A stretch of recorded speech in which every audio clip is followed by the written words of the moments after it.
The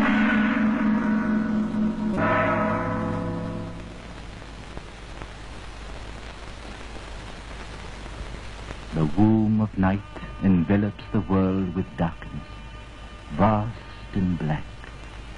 But night is turned into day, for the Lord Shiva is to wed Parvati, perfect in her loveliness. The streets are ankle-deep in flowers, the windows are filled with faces. The gods are here, the people too.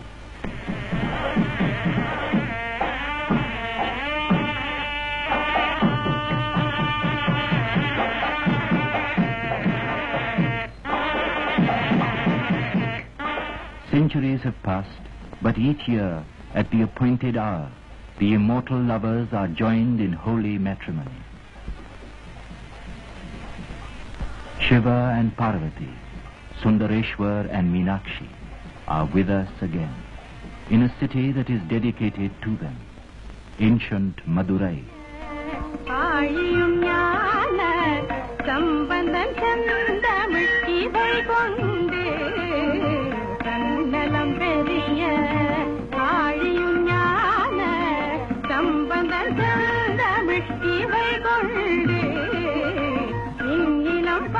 The kings and queens of the Nayak dynasty ruled Madurai from the 16th to the 18th century, during the most creative period of her 2,500-year-old history.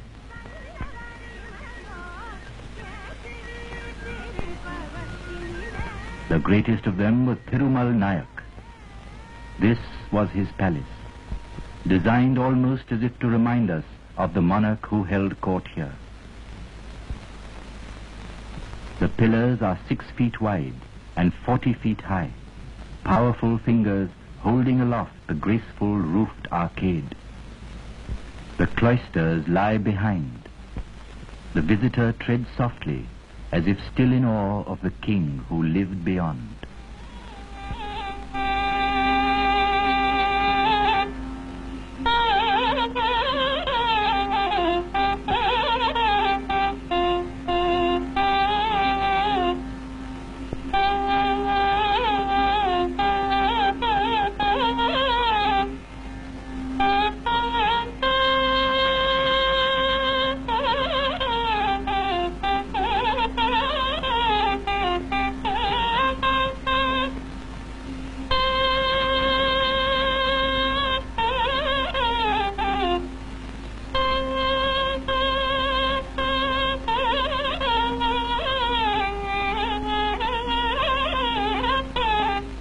To build as none else could, to live surrounded by beauty, that was the ambition of Thirumal Nayak and his architects.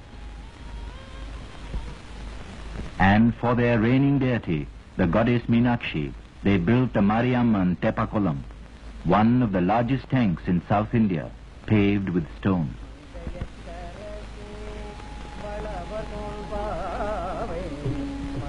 To her, over the centuries, merchant and king, peasant and worker, raised a temple whose massive gopurams are the city's soul, her skyline of effort and achievement.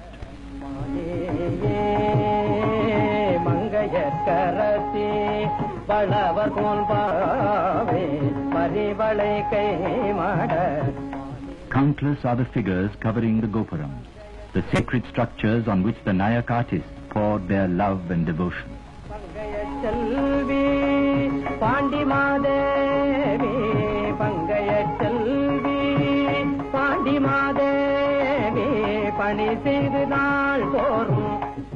Not content with sculpting, they also gave voice to stone.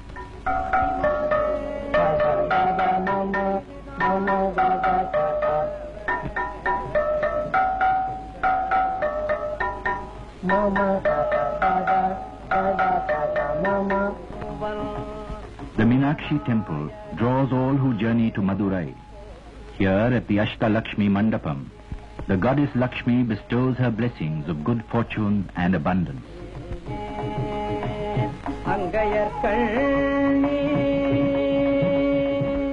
Soon the golden lily tank with its pillared cloisters is reached.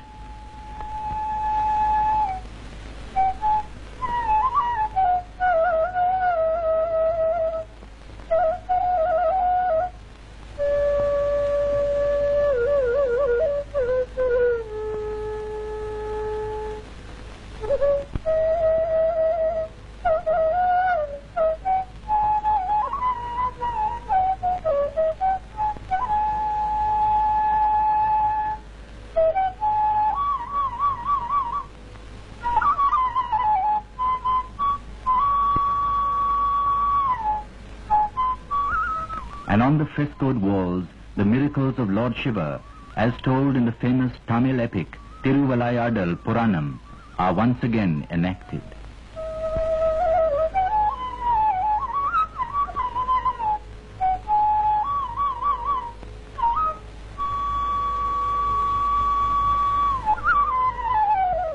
The western cloister leads to what is probably the most beautiful hall in the whole temple, the Kilikattu Mandapam, named after the parrot, a bird made sacred by the love of the goddess Meenakshi.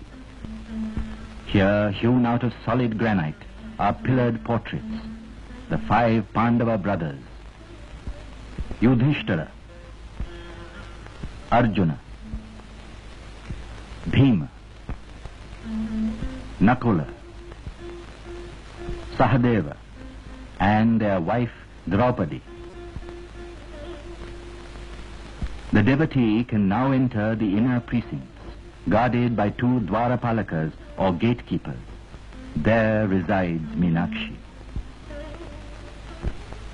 Nearby lies the unfinished Raya Gopuram.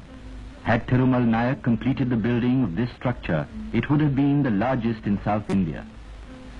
From here, the Pudu Mandapam can be seen, a spacious hall graced by life-size figures of 10 Nayak kings and their queens. Silent now, and yet not so long ago, their commands were shaping an era.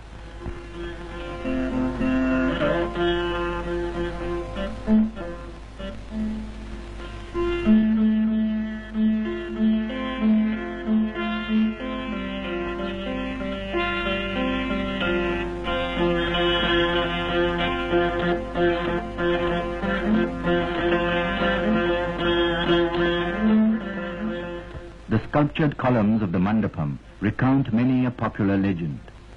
Shiva in the Urdhva Tandava pose, a dance he performed in a contest with Kali.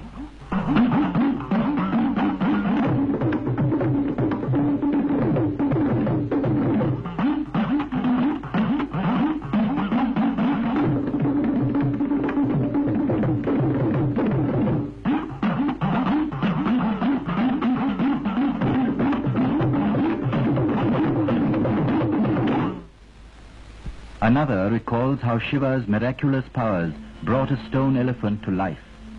Transformed, it takes the sugar cane from the hands of the king and his jewels too. Who then dare doubt the powers of Shiva? Shiva and Uma in a composite form, symbolic of the fusion of male and female energy.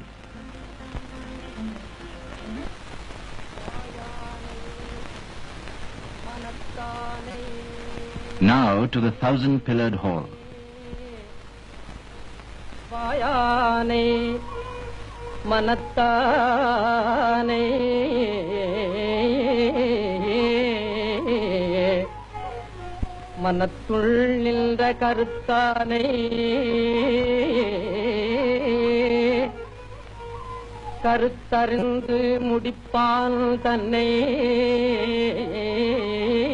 The sculpture bursts forth from monolithic pillars, bold in execution, free from convention and restraint. As the eye passes over these creations, it comes to rest on the fair-limbed Rati, embodiment of love and desire, seated astride her swan.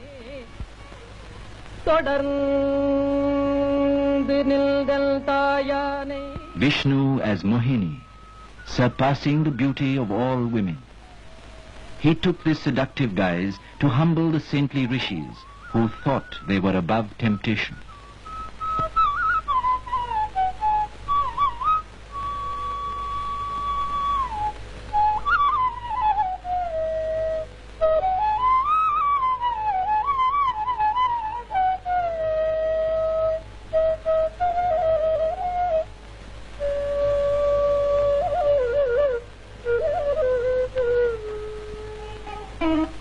The themes of the master craftsmen of Madurai were pregnant with meaning.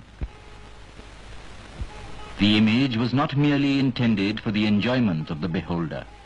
It was the resting place of a god or goddess. It could not be faulty. To use the words of an old text, The divinity draws near willingly, if images are beautiful.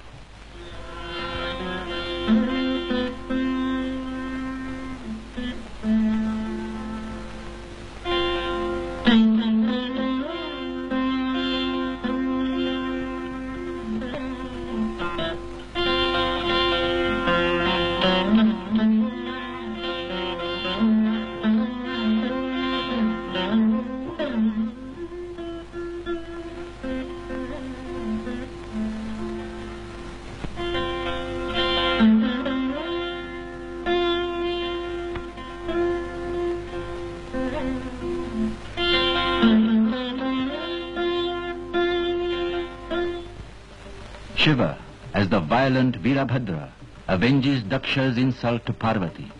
The stone is in tumult, like Shiva's spirit.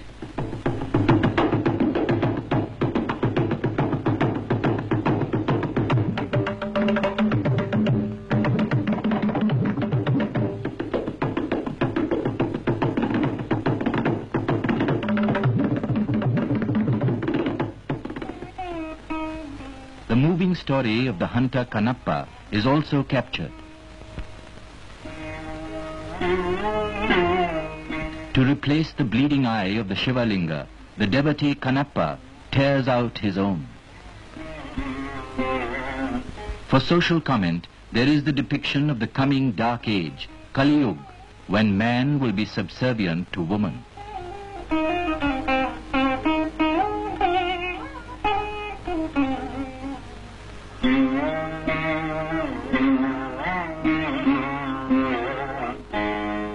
There are figures too which depict the ordinary people and recall the customs and manners prevailing at the time when Madurai was the flourishing capital of the Nayaks.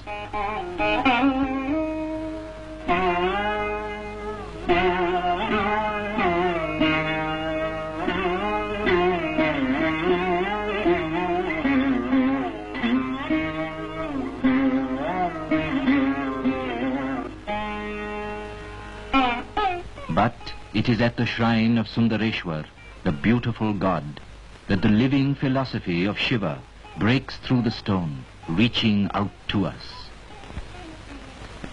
Whether as Dakshinamurti, a teacher of yoga, music and other sciences, or in his marriage to Parvati.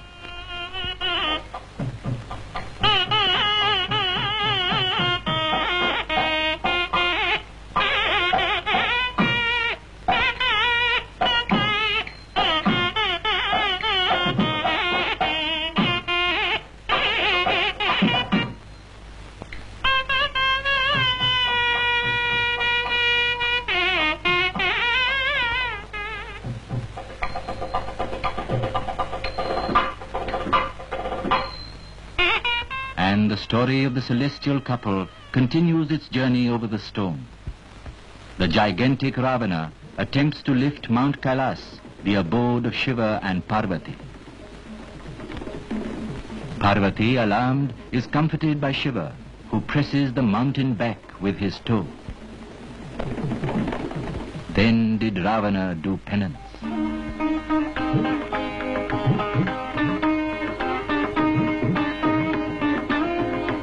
Another favorite legend is that of Markandeya, destined to die at the age of 16.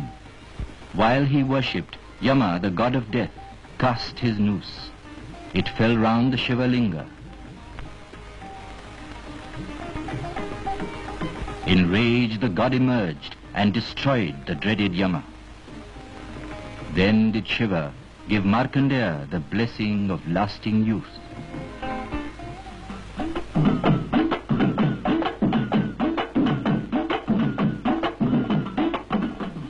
And as the Nataraja, Shiva manifests himself in the cosmic dance of all creation.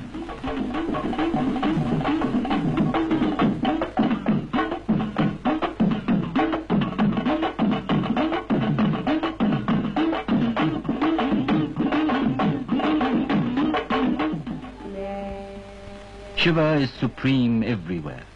Even Vishnu must turn to him for a chakra, a mighty weapon which he desperately needs to break a demon power.